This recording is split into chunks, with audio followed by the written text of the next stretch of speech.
When it comes to scholarships, it is not about just grades and test scores.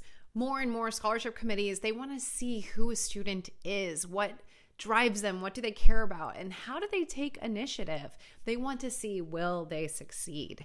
And one of the best ways to show this is something that we call a passion project. Today, we are going to talk about what a passion project actually is, why it can make your students stand out, not just in scholarships, but in admissions as well.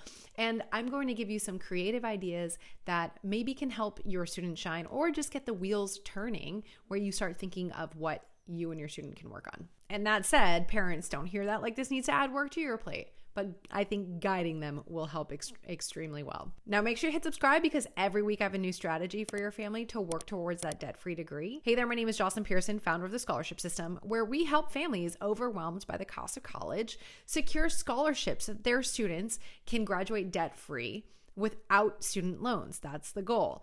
And our main weapon against this is scholarships. We've helped families secure over $16.5 million to date, and we are not stopping there. And it actually comes from my own experience of securing six figures. Now, the passion projects, this ties into it because the more we can do to make your student marketable, the easier we can sell them, they can sell themselves on applications, the more money we can bring in. And again, I want to say that this topic really is a life skill. It will help not only sell them for scholarship applications, but for admissions and even internships and job opportunities. So this will really round out any kind of resume. So I can't wait to dive in. So let's go ahead.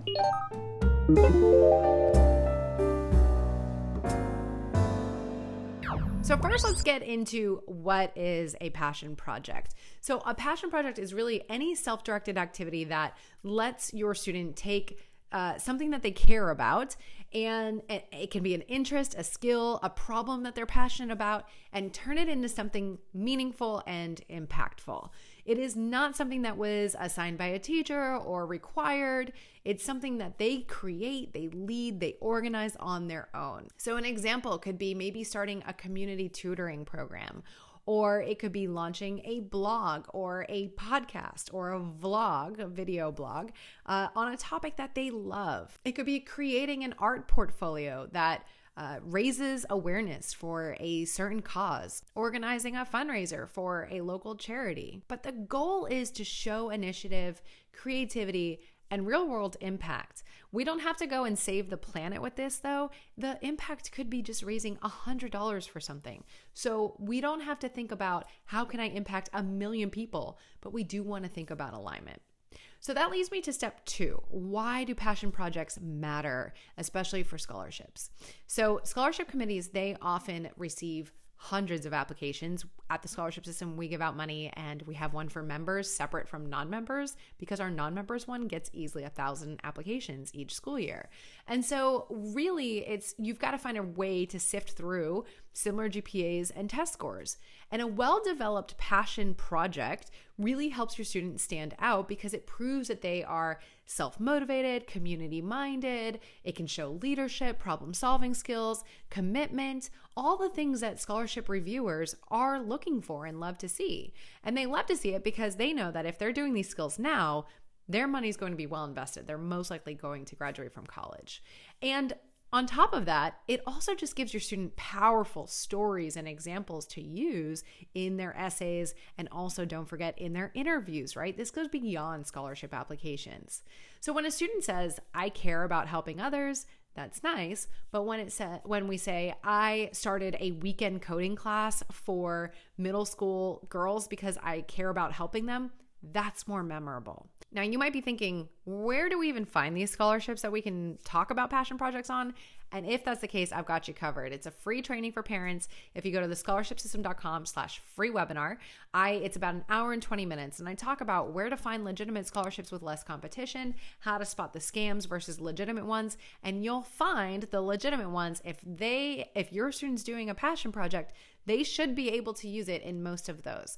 So again, just go to the link on the screen, thescholarshipsystem.com/free webinar, or you'll find that link and all the other free resources in the description below. I also want to mention that I do have a playlist that's all about scholarship essays where you can see where they can talk about these passion projects. So we will link to that amazing playlist in the description below as well. Okay, let's get into step 3. That's really passion project ideas. We're gonna kind of come up with different ideas based on interests. So the goal here is just to give you and your student ideas for brainstorming, right? So some ideas maybe for creative students. It could be starting a YouTube channel or a blog, sharing tutorials, or it could be creative outlets like artwork or pictures of a portfolio. Maybe they make physical things, but they can post that.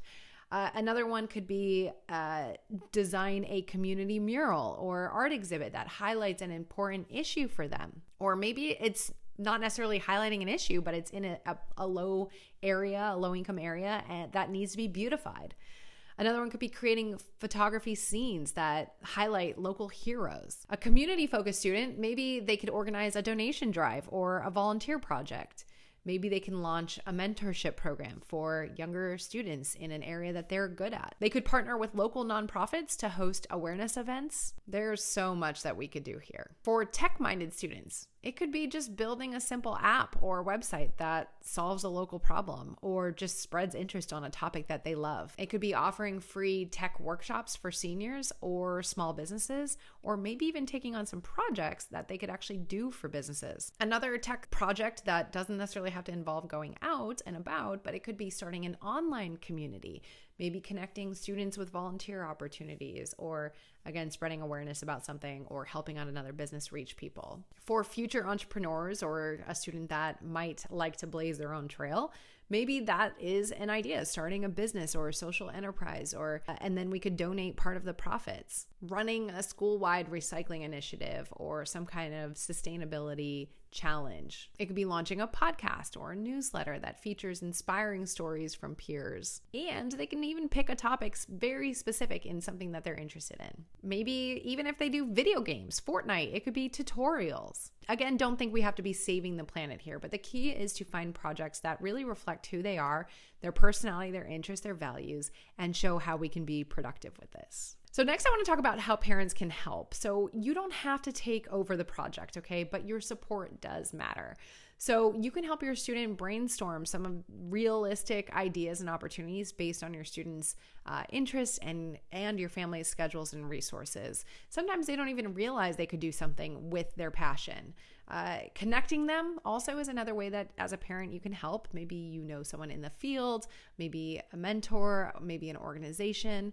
So any kind of connections there could kind of get their foot in the door. You could also encourage them to work with what they've got. Photos, reflections, videos, anything that could be used later on, brainstorming that with them because you'll probably see value that they don't necessarily yet. And sometimes it's just a matter of cheering them on, saying, hey, how's it going? What's the results? How are you doing? Are you overwhelmed by anything? Anything I can do? Just asking them about it might just keep them going. Okay, next I want to talk about how we can use this in a scholarship application. And again, remember, it's beyond scholarships. There's so many benefits to this. But when it comes time to applying for scholarships, students can always use this project for writing their essay, right? Focusing on what they learned, not just what they did, what they got out of it.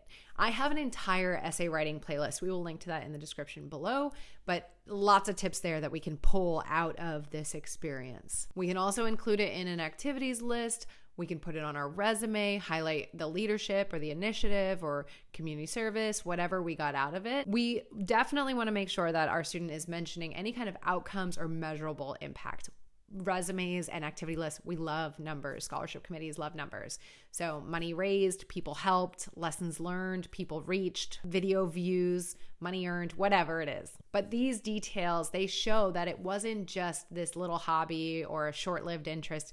It actually was meaningful work, and it reflects their work ethic, their character as well. So comment below, what is a passion project that your student is doing or is considering doing? Let's give each other ideas, because I think the more ideas we throw out there, the more opportunities students can have to build on those or to come up with their own. So that said, parents, we've got to help our students stand out uniquely. And it can be competitive depending on if it's for scholarships or for admissions or for internships or for jobs. But a passion project, really there's no negative to it. It does not have to be expensive or all time consuming or perfect. It just needs to be genuine. So the best ones, they'll come from the heart. They'll be something that your student is interested in, because then they'll really want to do it, and they'll be able to talk about it, and they'll get excited about it. And that will come from their own curiosity and their own heart. So not only will it strengthen, again, their scholarship applications, but it will also give them confidence, experience, and stories that they'll be able to carry into college and beyond. All right, there's a lot with that. Don't forget to hit subscribe, because every week we have a new strategy for your family to work towards a debt-free degree. I love talking about this. Make sure you check out that free webinar so that you can then take this with your student and turn it into scholarship dollars. Just go to thescholarshipsystem.com/free webinar and find all the free resources below. I'll see you in the next video.